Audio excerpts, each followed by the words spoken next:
Everybody? It's your boy Freddie Cosmos. We got Lil Abstract in the building. What's going on, everybody? How y'all doing?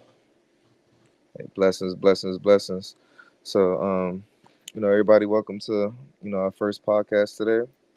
Today we'll be talking about we'll be touching upon a few things.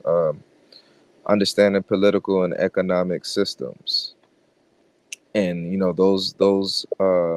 those economic systems are going to fall under communism, fascism, capitalism, and socialism. And Freddie, what So, happened today? What happened? What historic event happened today that kind of helped inspire this particular episode? oh man, that's great. So today they tried to take, you know, the future president out. Everybody in America is getting real out here. They tried to get rid of Donald Trump today. They tried to assassinate Mr. Donald Trump today. So, that's what is inspiring our conversation today about these subjects and why it's so important to understand the direction of where we're going as people, why it's important to know about these four political economic systems and how it plays a role in even today's society, including what happened today with Donald Trump. How do you feel about the situation that happened today, Mr. Abstract? Man, it's. I think it makes Trump look strong. I think it makes America look weak because Mm, we are already a laughing stock in the world as a world superpower because of how Joe Biden slurs his words, falling asleep, just the Hunter Biden situation with the laptop, the drug use. It's just, it's out of control. if you look at it from a hood nigga perspective, from my perspective, right? You feel me? If North Korea and Russia are the ops and they linking up, then you feel me? They probably come after your stash. You feel what I'm saying? Don't have any sides that pick, but it's kind of a sad thing when you see literally Sleepy Joe getting away with a lot of things, and we're normalizing this thing. Like the country's falling apart. We're Um, normalizing you, gaslighting. That's not real, bro. Gaslighting is not a fact. Gaslighting is the stretching of the truth. That is that 2 plus 2 is 5 shit from hmm 1984. absolutely, and it's crazy because when you kind of see the positions of power, you see that people are still trying to gaslight you know us, the people, into thinking that this is okay. It's gotten so normalized to the point where even if you're looking at this situation today um, from a uh, propaganda perspective, it still is a bad example for the country. And it's not, obviously it's not just propaganda because someone actually Took a uh, shot at the president of the fucking United States, bro. United States. Or It's former almost president, excuse me. it's yeah, exactly. Former future. It's so thank you. And it's almost unreal because it's like this is how normalized it's gotten. It went from, but the thing that gets me, the thing that really gets me though about it is it took for you know Donald Trump to get and someone to attempt to assassinate Donald Trump for us to wake up and feel like that resonation, feeling like things are getting real. But we've been going through the socialism, we've been going through the communism, like the at least the direction of where the state of the world's been headed as far as these four economic systems. We've been kind of like getting a little bit of a universal of everything, like, but the more negative sides of those rather than positive under just these couple years that Biden's been in office. So It's socialism. You feel me? That's why I wanted to focus on what socialism is because absolutely. socialism is the format in which, at least where I live right now in California, is the most prevalent format that seems to be taking root. Uh, there are good and bad aspects to this system. One being housing, food supply, EBT, Section 8, etc. Uh, Mm, you feel me? But there are some negative aspects of it, as socialism is more, the corruption is different in right, socialism because it is more geared towards appearing as it is supposed to appear for the social good. Whereas capitalism is very downright, outright, I'm going to do what I got to do what I got to do. And this is a capitalist system. It's more, I would say, capitalism is more in your face aggressive versus socialism, which is more passive aggressive.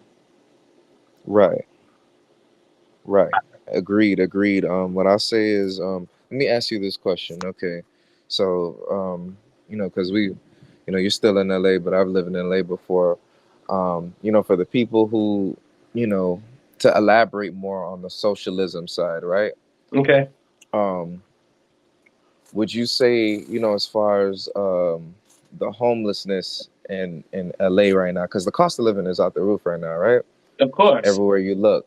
But LA was one of those places, originally when I was living there, back in 2022, not 2022, 2020 actually, was my first time seeing Skid Row. In your face? So in my life, this is my first time, this is around the time I met you, and you were one of the people who actually assisted me with figuring out my way around LA, and the in and outs of just the politics of the city, Yeah. whether that be a more whether that be more of a neighborhood, or like more like a just how to get around in general, like, hey, this is how you move safe here, in this part of town, this is what's going on over here, and this is how you make some connections on a business social side, with the networking. Yeah. So, my question for you is, what do you feel like, based off the homelessness, and kind of like the I want to say the dystopia that's going on with Los Angeles, and the living situations for the environment, and how the people are kind of like, so much money being pumped up into LA, but I don't feel like that money is being properly distributed amongst the neighborhoods, the people, the communities. What do you feel like, which economic system out of those four systems best supports what's going on in Los Angeles right now? The Los Angeles city relies on the prison system and the mental health system. That's the funding of Los Angeles, the court system. The entire city of Los Angeles, at least the greater city of Los Angeles, runs on Clara fucking Shortridge Judicial House, which is the jail Mm, house, the criminal court in downtown LA. You understand what I'm saying? That is what controls mm, everything in Los Angeles. The heartbeat of Los Angeles is that fucking building. mm. So you would say that that's why there's a lack of accountability when it comes to just the contribution to the situation going around, because Skid Row never went anywhere since You know how 2020. Skid Row came to be? How's that? My other phone is still charging, so I'm not going to give dates or specific information too much Right. accurately. But in the 1980s, the President Ronald Reagan at the time, ended something that had to do with mental health and social programs in California, and literally Mm-hmm. just like doors opened in all the hospitals. Supposedly, like again, like I don't have my other phone to accurately like describe it. You know what I'm saying? But Right. supposedly, what happened was, basically all the inmates or patients in one day, like it was just like a day, like all hospitals. "Oh, okay, y'all motherfuckers, like get on. We don't know what we're doing with you, but get the fuck on." And they just all Right. ended up congregating in that area of Skid Row, and that's how it became Skid Row. But Mm. it stems from a So Ronald so Reagan policy. That is so accurate. you so what you're telling me is that this has been going on since before we were born. Oh yeah, bro. Most definitely. That same, when we talking about, because Skid Row, just in case some people don't know what Skid Row is, um Abstract can probably explain it to you better, but based on my perspective of when I first experienced Skid Row, this is um, this is a environment for the homeless, but it's not necessarily something that is organized. This is literal homelessness and stretched out and stretched out. How do I put this? It's what the news It's would call the traditional news called it an open air drug market. That's what the news calls it. absolute. Thank you for covering that for me. Because there's so many words and so many ideals that come to mind. Just the disorder